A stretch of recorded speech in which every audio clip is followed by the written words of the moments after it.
अच्छा, ऐसा धोखा हमारे साथ किया, भोगोगे तुम। ये जो निकलता है ना भोगोगे, ये अकाट्य होता है।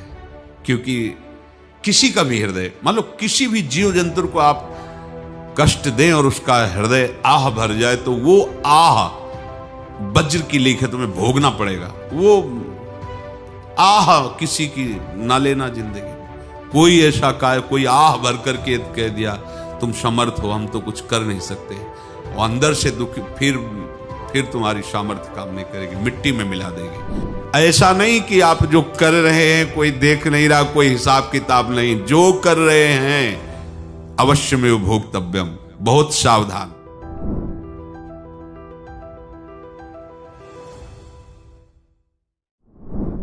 जीव स्वयं नित्य निरंतर कर्मों के जाल को रच रहा है और अपने आप को बांध रहा है। आपको मुक्त होना है, बंधना नहीं है। जीव का जन्म कर्मों के अनुबंध से होता है, कर्मों के बंधन से होता है, और उसको अपना ऋण चुकाना होता है। कर्मानुबंध ये बहुत सूक्ष्म विषय है।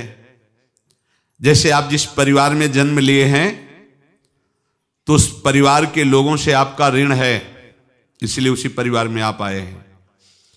और ऋणानुबंध, उसको बिना चुकाए या बिना वसूल किए आप वहां से जाएंगे नहीं। आपको लेना है तो वसूल करना है, और देना है तो चुकाना है। ये पूर्व के जन्मों से निश्चित किया गया है। जैसे किसी के यहां पुत्र हुआ, जन्म से ही पैसा खर्चा शुरू हुआ, जो बड़ा हुआ तो उद्दंडता के द्वारा मार पूरे परिवार को क्लेश पर क्लेश देता चला जा रहा है। ये तुम्हारे कर्म का फल है। या ऐसे शक्तिहीन बुद्धिहीन ऐसे पागल पूरे जीवन सेवा करो, तुमसे अपना हिसाब चुकाने के लिए वो आया है।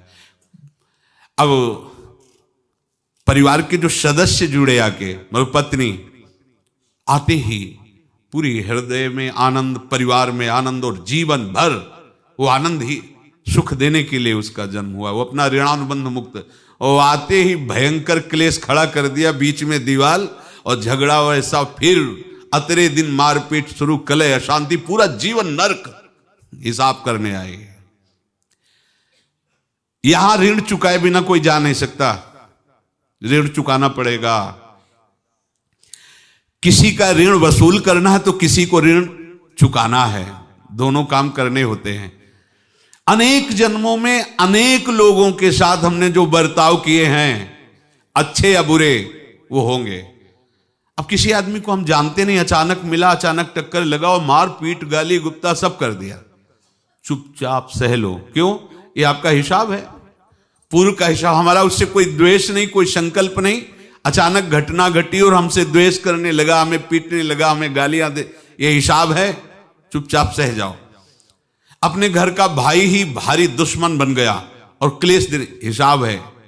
एक प्रभुदत्त ब्रह्मचारी जी की वाणी में पढ़ा था, एक महात्मा जी भ्रमण करते थे, तो उस समय असरफियां चलती थी, मोहरे असरफियां, तो उनको भेंट में देते लोग। तो या तो ठाकुर सेवा में लगे तत्काल, या संत सेवा में तत्काल लगे, उसका संग्रह करके डोलना ये ठीक नहीं है।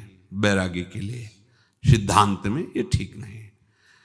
तो जब 2, 4, 6, 8 ऐसे मोहरे हुई, तो उन्होंने विचार किया कि और भ्रमण करके जब काफी मोहरे हो जाएंगी तो प्रयागराज में जब कुंभ पड़ता है, एक बार पूरे सब अखाड़े के संतों को, अलग अलग संप्रदाय सब संतों को बुलाएंगे और सबको पुआएंगे। अब साधु है तो यही विचार करेगा, और क्या विचार करेगा। तो उन्होंने ऐसे डंडा बनवाया, बेंत, जो ऊपर से चूड़ीदार और भीतर पोला, और मोहरे उसमें डालते गए। और भ्रमण, जहां जहां श्रद्धालु भगत थे सबके यहां जाना और इच्छा रखना कि एक मोहर तो दे ही दे दक्षिणा में। कामना कोई भी हो वो बांधती ही है, ध्यान रखना। इसीलिए प्रभु जो चाहे वो करे, अपनी चाह नहीं रखनी चाहिए, अपनी चाह प्रभु की चाह में मिला देनी चाहिए। धीरे धीरे वो छड़ी भर गई। भ्रमण करने वाले महात्मा चूड़ी लगाई, इंतजार करते रहे। जब प्रयाग का कुंभ पड़ा तो चले। तो रास्ते में एक गांव में पूछा जाता है, जैसे कहीं रुको कि कोई श्रद्धालु ऐसा है जो संत सेवी है। तो कुछ लोगों ने बताया, हाँ एक परिवार है बहुत संत सेवी है और आपको मिलाते हैं उनसे। आइए महाराज, घर में रुका, खूब अच्छा हलवा पूड़ी पवाया और जो घर के मालिक थे चरण दबाए। चरण दबाते दबाते उनकी दृष्टि पड़ी उस डंडे पे। इतना मोटा और ऊपर से कुछ चूड़ी सी भी नजर आ रही, इस डंडे में तो कोई रहस्य है ही है। अब महात्मा जी को खवा पिला के सुला दिया। महात्मा जी जब सो गए तो पत्नी से धीरे से कहा, वो डंडा लाओ बाबा जी का डंडा। वो चूड़ीदार जो ही खोला पलटाया तो सैकड़ों मोहरे। ऐसे संत रोज पधारे भगवान, तुम आनंद हो जाए फिर क्या। पत्नी से कहा, नाप के कंकड़ लाओ। वो तो महात्मा जी तो खाए खीर पूड़ी, आराम से सो रहे। रात में पूरी प्लानिंग करके उसमें कंकड़ भर के चूड़ी लगाकर सिराने रख दिया, सारी मोहरें हटा ली। महात्मा जी आराम से छड़ी उठाए तो वजन पक्का। वैसे बड़े लोग चतुर होते हैं, पर ये नहीं जानते कि कर्म कितना भयानक होता है। और उनकी कोई संतान नहीं थी, पर धन में इतना प्रेम उनको था। बहुत सावधान। साधु महात्माओं के पास जो अर्थ है, गृहस्थी अगर आता वहीं से है, पर अगर उसको जोर जबरदस्ती या किसी छल कपट से, तो वो उसका विनाश ही करता है। आज तक का प्रमाण है। अब उनको ये भाव पता नहीं होगा, या पता होगा तो लोभ के कारण वो उसको मान नहीं पाए होंगे। महात्मा जी गए प्रयाग में, किसी अखाड़े पर रुके और वहां प्रार्थना की कि कल जो है संपूर्ण अखाड़ों का निमंत्रण किया जाए और सब संतों को भोग पवाया जाए और उनको दक्षिणा भी दी जाए। महंत ने सोचा कि बहुत बड़ा है तो उत्सव है, क्योंकि प्रयाग में कितने हजारों संत महात्मा सब। तो उनका महाराज बोरों इसमें चीनी और टीनों घी लगेगा, सब व्यवस्था। बोले आप मंगाइए, एक एक हिसाब हम करेंगे, हमारे पास सब व्यवस्था है। बोले कुछ तो पहले दे दो, इकट्ठे देंगे हम। उनको था कि अगर हम छड़ी खोला और दो चार मोहरे दी, किसी को पता लग गया तो गड़बड़ हो सकती। बोले हम भंडारे के समय आखिरी में सब कुछ आपको दे देंगे। ठीक है। वो अपने पास से पैसे लगाकर खूब जितना सामग्री सब लाए, लाखों की, और सब संतों को निमंत्रण कर दिया। संत जन निमंत्रित हो गए, भंडारा बन रहा है। तब वहां के महंत है और उनका देखो भंडारा भी बन रहा है, संतों को निमंत्रण। अब आप अर्थ की व्यवस्था कीजिए, क्योंकि इतनी बड़ी हमारी सामर्थ्य नहीं थी जितना हमने किसी तरह हमने व्यवस्था की। अब मुझे अर्थ चाहिए, तभी आगे की व्यवस्था बढ़ेगी। संतों को दक्षिणा देंगे और जिनसे अर्थ लिया उनको दे। देखो रसोई बन गई है सब। उनका छत में विश्वास नहीं तो ये अभी चूड़ी खोली। उनको तो था ना कि मोहरे हैं, कंकड़। तो अब जैसे कितना उनको सदमा लगा होगा, हजारों संतों का निमंत्रण, रसोई बन, मतलब संत हो के छल कपट। तो उनका महाराज आपने तो हमारा नाश कर दिया, जो महंत थे। अब बताओ रसोई बन गई, संत निमंत्रित हो गए, आप ये कंकड़ दिखा रहे हैं हमको।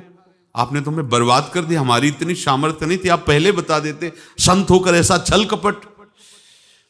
अब वो बोले तो क्या बोले, क्योंकि उनको पता था कि मोहरे हैं इसमें। अंदर से उनका चिंतन गया उसी सेठ के पास, अच्छा ऐसा धोखा हमारे साथ किया, भोगोगे तुम। ये जो निकलता है ना भोगोगे, ये अकाट्य होता है।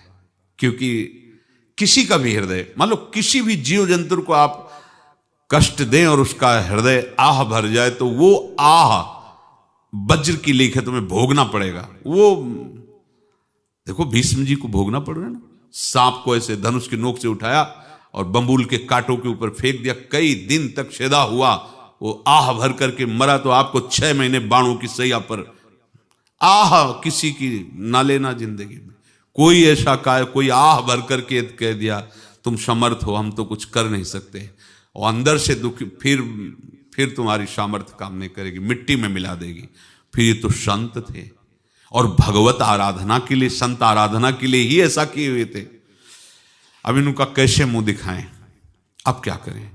सुबह संत जन आएंगे, सबके बीच में हमारी कि देखो इन्होंने, अब क्या करें।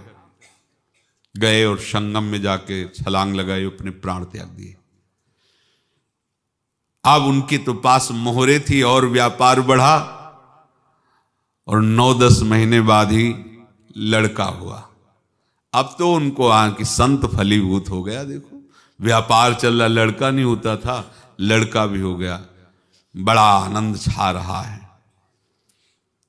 जब से वो प्रकट हुए और धन की वृद्धि शुरू हो गई, पढ़ाई लिखाई में उनके खर्चा हुआ सब, बस बीमारी शुरू हो गई उनके शरीर में।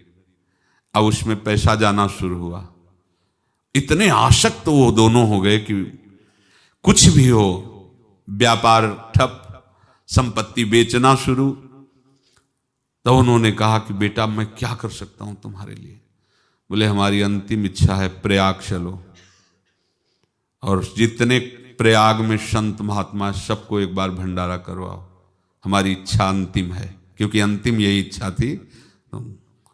बोले अब ज्यादा संपत्ति तो नहीं रह गई, तो बोले घर बेच दो, मेरे लिए ही तो है, बेच दो। मुझे लगता मैं बचूंगा नहीं, पर मेरी अंतिम इच्छा पूर्ण कर दो। घर बेच दिया, जेवर बेच दी। वहां गए, जब संत सेवा की तो बोले मुझे संगम तक ले चलो। संगम तक ले गए और बोले समझे तुम चुराए थे और हमने उसको छीना है, कुछ नहीं रह गया तेरे पास कुछ, अब केवल ममता और आसक्ति में जलकर मर और नरक प्राप्त कर। मैं वही महात्मा हूं जिसकी तूने मोहरे ली थी, शरीर छोड़ दिया। महात्मा को जन्म लेना पड़ा और इनको दुर्गति भोगनी पड़ी। ऋणानुबंध, होश में। ऐसा नहीं कि आप जो कर रहे हैं कोई देख नहीं रहा, कोई हिसाब किताब नहीं, जो कर रहे हैं अवश्य में भोक्तव्यम। बहुत सावधान। अनेक जन्मों में अनेक लोगों से जो कुछ लिया दिया है, इस लेने देने को मिटा देने के बाद ही तुम मुक्त हो गए। इसीलिए एक उपाय है, लेना न देना मगन रहना। क्या? मालिक को समर्पित हो जाओ, मालिक को अपना माना हुआ समर्पित कर दो, खत्म। अहम त्वाम स्वरूपापेभ्यो मोक्षयिष्यामि, सब खत्म। आगे पीछे लेना देना सब खत्म। एकादश स्कंद में भगवान श्री कृष्णचंद्र जी ने कहा जो मेरे चरणों का आश्रय लेकर भक्त मेरा भक्ति करता है, उसके पितृ ऋण, मातृ ऋण, देव ऋण, ऋषि ऋण, सब ऋणों से मैं मुक्त कर देता हूं। बस यही एक उपाय है जो इसके बंद करने का उपाय भक्तों के लिए है, वो यही है। भगवान की शरण में होकर अपना माना हुआ पूरा भगवान के अर्पित कर दो। अर्पित करने का तात्पर्य उसमें अहम हटा दो। तो दियम वस्तु गोविंदम तुभ्यमेव समर्पये। जिनसे तुमने सेवा करवाई है उनकी सेवा करनी पड़ेगी। जिनसे तुमने जो कुछ लिया है उनको देना पड़ेगा। ये लेने देने का व्यापार जब तक समाप्त नहीं होगा तब तक तुम्हारा जन्म मरण चलता रहेगा।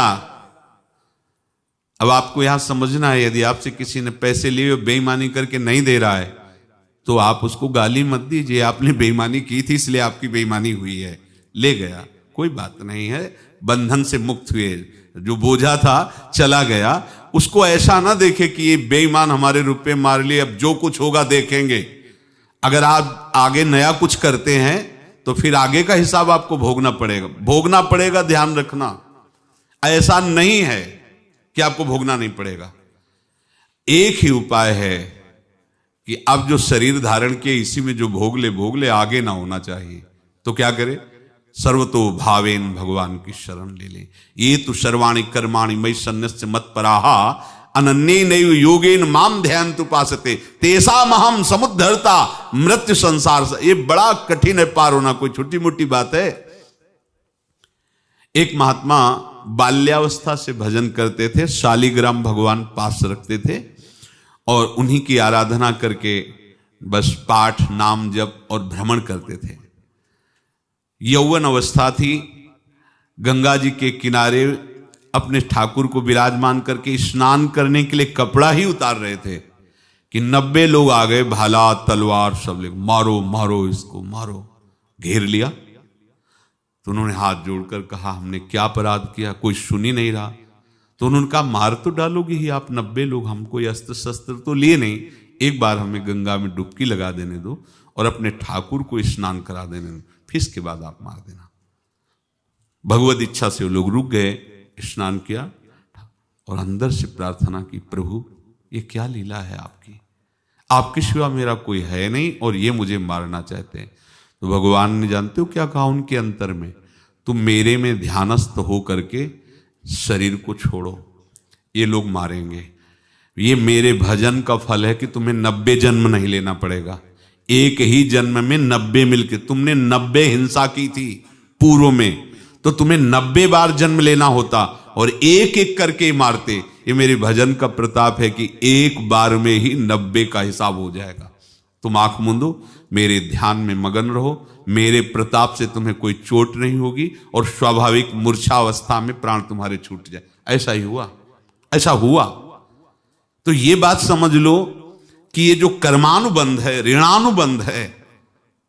आप देखो, अगर शाप महात्माओं ने दिया कि तुम्हारे वंश का इससे विनाश होगा, तो भगवान भी परम धाम जा रहे तो उसी कील से, बाण की नोक में जो मछली लील गई थी छोटा कण, उसी से की नोक बनाई और उसी नोक को प्रहार किया, भगवान के श्री चरण में वही बाण की नोक लगी और भगवान ने स्वीकार किया ना। भगवान का बड़ा लीला विचित्र है। अगर छुप करके उधर रामावतार में बात, तो इधर ऐसे स्वीकार किया है भगवान ने। ऐसा कहीं नहीं दिखाया कि मैं भगवान हूं तो मैं अपने लिए, ऐसा नहीं दिखाया। नारद जी का हित किया पर नारद जी ने शाप दिया तो भगवान ने स्वीकार किया। बंदरों ने ही सहायता की, जैसा बोले थे वैसा। ये लीला इस शरीर में भोगनी पड़ेगी। हाँ, ज्यादा को कम में भुगता देंगे, पर अब अगला शरीर ना मिले, इसके लिए सर्वतो भावेन भगवान के आश्रित हो जाए। जैसे आपने दुकान फैला रखी है तो उसमें दो काम होते हैं, लेना और देना। किसी को उधार दिया है तो हमें उसे लेना है, और कोई नगद देकर सामान ले रहा है तो उसे सामान देना है, या उधार लिया है तो हमें उधार देना है। अब अगर दुकान बंद करनी है तो तुम्हें देने वालों पर जोर देना है, लेने वालों पर जोर नहीं। लेने वाला तो जाओ हम क्षमा किया, समर्पित किया, हमारा कोई संबंध नहीं, खत्म हो जाए, वो खुशी हो जाएगा। लेकिन देने वाला तुम अगर दुकान भी उठा दोगे तो जहां भी रहोगे तुम्हारे पास वो आएगा, लाइए हमारा। तो देने पर नजर रखिए, जिसका जिसका हिसाब है वो आपके सामने आता जाए, हटाते जाओ। लेने पर नजर मत रखिए और दुकान फौरन उठा दीजिए, नहीं अगर लेते देते रहे तो चलता रहेगा। आगे चलकर कुछ लेना न देना, मगन रहना बस अपने प्रभु के चिंतन में। अब हम कैसे जाने कि किसको क्या देना है, हमें क्या पता? तो हम पूरा हिसाब जिनको पता है उनको दे देते हैं, समझ रहे हो? उनको पता है क्या लेना है क्या देना है, तो इनके पास पहुंच गए, सरकारी हिसाब से सब बराबर कर देंगे। हमको अपनी जिम्मेवारी इनकी चरणों में समर्पित कर देना है, तभी हम जीवन मुक्त होंगे। ये रहस्य की बात है। प्रभु कह रहे हैं, यस्य सर्वे समारंभाः काम संकल्प वर्जिताः ज्ञानाग्नि दग्ध कर्माणं तमाहु पंडितम बुधाः। जिसके संपूर्ण कर्मों के आरंभ संकल्प और कामना से रहित हैं, तथा जिसके संपूर्ण कर्म ज्ञान रूपी अग्नि से जल गए हैं, उसको ज्ञानी जन भी पंडित कहते हैं, बुद्धिमान कहते हैं। पूज्य श्री भाई जी महाराज कह रहे हैं, जैसे वहां ज्ञानाग्नि से दग्ध कह रहे हैं, तो अपने वृंदावन वासियों का प्रेमाग्नि से सब कर्म संस्कार दग्ध होते हैं। जिस समय आपके हृदय में भगवत प्रेम का प्रादुर्भाव होगा तो लेश मात्र कभी तुम्हें दुख नहीं भोगना पड़ेगा। प्रेम का प्रादुर्भाव होते ही दुख का नाश हो जाता है, महासुख। जब प्रेम का प्रादुर्भाव होगा तो समस्त पाप भस्म हो जाते हैं, अशांति नष्ट हो जाती है, संसार ज्वाला स्पर्श भी नहीं कर सकती है। जब भगवत प्रेम का प्रादुर्भाव होता है तो हो सकता है उस उपासक के जीवन में दुखों का पहाड़ टूट पड़े, परिवार खिलाफ, शरीर रोगी, अव्यवस्था, बहुत बहुत कुछ, सब कुछ। कह रहे हैं इतना सब होने पर भी उसके हृदय में कोई भी दुख नहीं होता। ये ऐसा सामर्थ्यशाली भगवत प्रेम है। भगवान के चरणारविंद का जिसके हृदय में प्रेम है, भारी से भारी दुख भी उनको विचलित नहीं कर सकता।